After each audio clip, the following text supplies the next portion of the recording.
Welcome to another episode of the Comms Shift podcast. I'm your host, Bruno Bin. And if this is your first time tuning in, this podcast is all about elevating communications at your business. Today, I'm super excited to be here in Amsterdam at the Hunkemöller office with Evelien Post, Global Internal Communications Manager at Hunkemöller. Evelien, how are you? I'm good, thank you. We're not in Amsterdam though, we're in Hilversum. I took a very long cab ride. Yeah. I think it was like 45 minutes. Yeah. But good start. So to kick things off, could you just tell us a little bit about your role here at Hunkemöller? So I'm the Global Internal Communications Manager, which means I'm in charge of all internal comms for all the countries here in Hilversum office. Yeah. Since the 1st of August, so I just started here for a couple of months. So you'll be here for 3 months. Yeah. How many employees, offices are you communicating with in essence? So we have 350 people here in the office. We have a DC, which has another 150 people. Then there's 8,000 people all over the world in 900 stores. So that's a lot. And how is your team structured at Hunkemöller? How many people do you have? What unit do you sit under? So I work for the COO, so for the sales end of things. I have a small team of junior coordinator and a trainee most of the time. So it's a small team. And that's interesting because it's not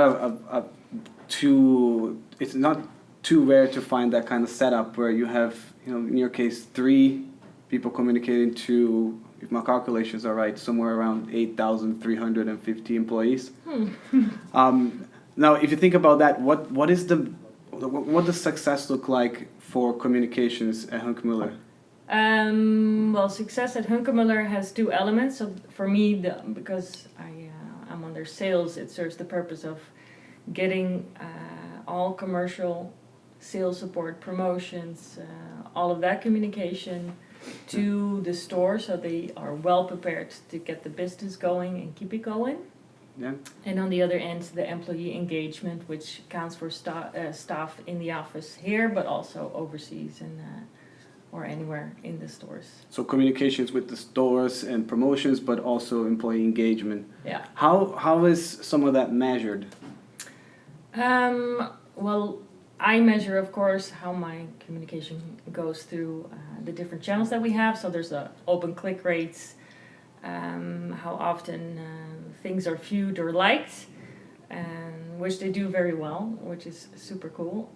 And on the other end is the soft elements, as they always call it, on a board level, which means, how happy are people working here? What's the turnover rate?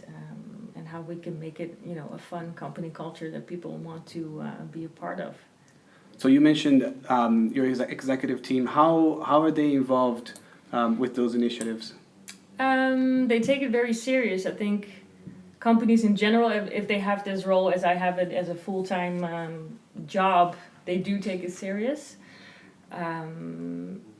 So whenever we have surveys to check in on how people are doing, which is on a yearly basis, the board takes a day out to see what comes back the most and how they can improve. And there's an actual action list and a plan for this to roll this out. And they take it very serious, which is great. And you've only been here for 3 months. Well, that wasn't my initiative. That was HR. It's very fun how you're the spider in the web between HR, between marketing. Yeah. And now within sales, so it's just I'm trying to find my way into all these people that have something to say internally, of course. What has been the biggest challenge for you so far, new into the role? Trying to be the spider in the web, so people know how to find me now, and I know where to find the cool stories. So what people are doing, how they experience their work on a day-to-day basis. Yeah. And how we can improve that with communication. So, I know you're involved in organizing the Hunkemöller the brand event, which is an annual event that is watched by something like 6 million people live. It's streamed live globally, and that's also the one time of the year that, or I guess the biggest event that you have where you have the opportunity of getting all your store managers to actually meet face to face in Amsterdam. Yeah. Now, I think most communicators will never get to work on something of that magnitude. So what has that experience been like? What is it like to work on something like that? Well, it's all credits to my predecessor who worked here for 12 years, and she set it up as, a small event to get the store managers in touch with the product, so they know, the fabrics, the colors, what's coming, what the selling points are.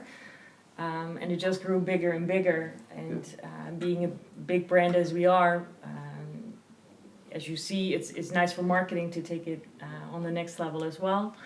So there's different components now. So there's the live stream, there's click and buy, there's a lot of for social activities, so influencers, ambassadors that want to be a part of this because it has such a big, there's 1,300 people coming. They're flying in from all the countries.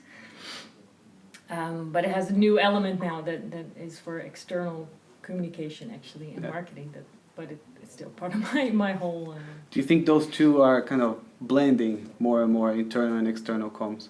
Yes, I think it's your first ambassador target group as it is. If your employees don't believe it, or as they're as close as they can be to the messages that we try to tell people outside and live the brand values. I think that's we're the first. What's the main role of internal communications in the brand event? The main role is keeping everything together organization-wise. So it's a brand event, so the main thing is so the store managers know what's coming. That's still the core thing of what we're, inspired them, so they see all the product on the actual fashion runway. And I'm trying to keep everyone together. So there's design department, the buying department, the marketing department. Everyone has a say in this, and I'm trying to keep everyone, in the same direction to make a super cool event again.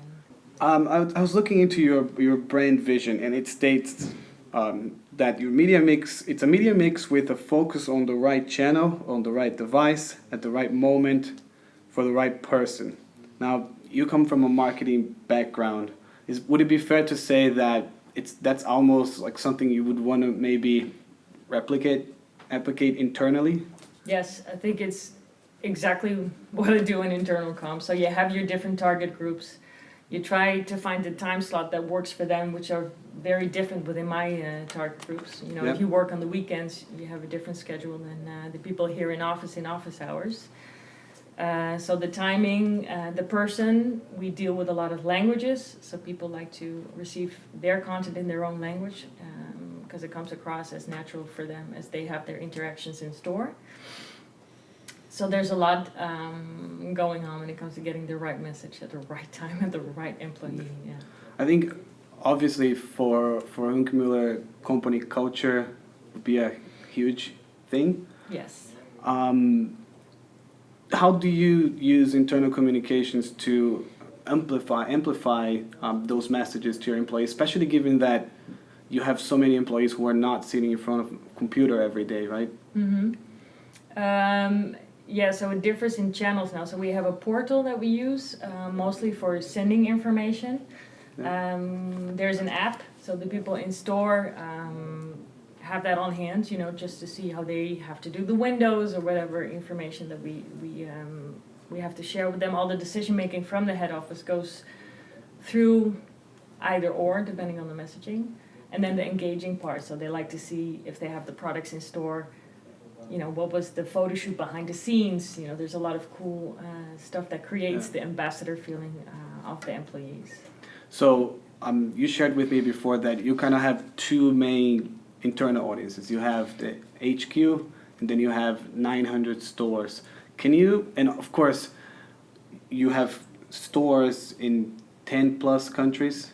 So you're dealing with different languages, time zones. Can we talk a little bit about that process of how do you make sense of all of that? How do you reach all these employees? What kind of segmentation can you do? What is that like for you? Well, that was, I think, my main challenge when I just started to figure out how the current flows are. So how often do people expect something in store on a weekly basis, daily basis? What are our updates? So I mapped everything out when it comes to the technical aspects of which channel, but also the content itself. And I'm currently trying to redefine these so it's not an overflow of information. Yeah, so it has an impact on both Is the target app groups. is the app the best way to reach some of these employees at stores and we're not maybe in front of a computer all day? Exactly. So the app works for short messaging and for the engagement part very well. The portal, we have a portal that's on the actual till in store, so they can actually see it on a bigger screen, and we have tablets that they use. Yeah. But as you know, headquarters, you're more likely to look at your laptop than open your phone maybe in the office. Yeah. So it's also redefining the purpose of which tool serves what. As you start to, get deeper into this new role, what are some of the challenges that you foresee in communicating effectively with such a distributed workforce? I think it's the process of getting things across in local language and going through a whole hierarchy and a whole structure in that. Yeah. That has its challenges. And besides, it's the interaction. So we're very much looking for feedback. When it comes to design, technical elements, product, what works, what doesn't work, is very different for a lot of countries. Yeah. Which is important for headquarters to know. So mostly the interaction itself. So also the feedback again. I know that you guys also run the best internship in retail program. Mm-hmm. Can you tell our listeners a little bit about what the program is all about? Well, the program really helps for a lot of girls actually that want to be in retail or in fashion, but to give them, to help them develop in their career. So it puts them together in a group. There's a buddy program, so you have like a mentor, what helps you with career development. There's a lot of training, so we heavily invest in these young people. Yeah. And 60% of them get a job here actually eventually. Yeah. So that's also wonderful. Cool. Yeah. Yeah. So you have a pretty impressive track record of brands you've worked at. I was asking you prior to the shooting your secret. You told me your secret, so now I know. But I guess you've done marketing roles at Adidas and Reebok. Do you see any parallels, and what are some of those skills that translate well into your role today? Well, I actually started in an event company, and then with Adidas I started as a management assistant. And I'm well convinced that back in the day, the management assistant was the internal communications person. Yeah. Because you were the spider in the web, you have to share the bad news or in a transparent way. You were the one running the internal events before an internal comms person actually did that.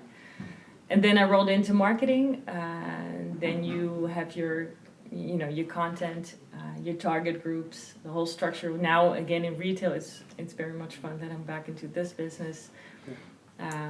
Getting those messages across internally as well. So, helping to sell the product but for an internal audience for sales. And doing the fun elements of employee engagement. Yeah. Yeah, there are so many parallels. I find that a lot of people come from kind of different heritages into internal communications, but marketing is definitely a very common one. Mm-hmm. And I think as a marketer, you're very well qualified for the job because of just the nature of it today and all the changes and even how people expect to be communicated with. Yeah. All right, so I guess one closing question would be, what advice would you give to professionals who are looking to advance their careers in communications today? I thought it was a really good question. Mostly because my answer is keep it simple.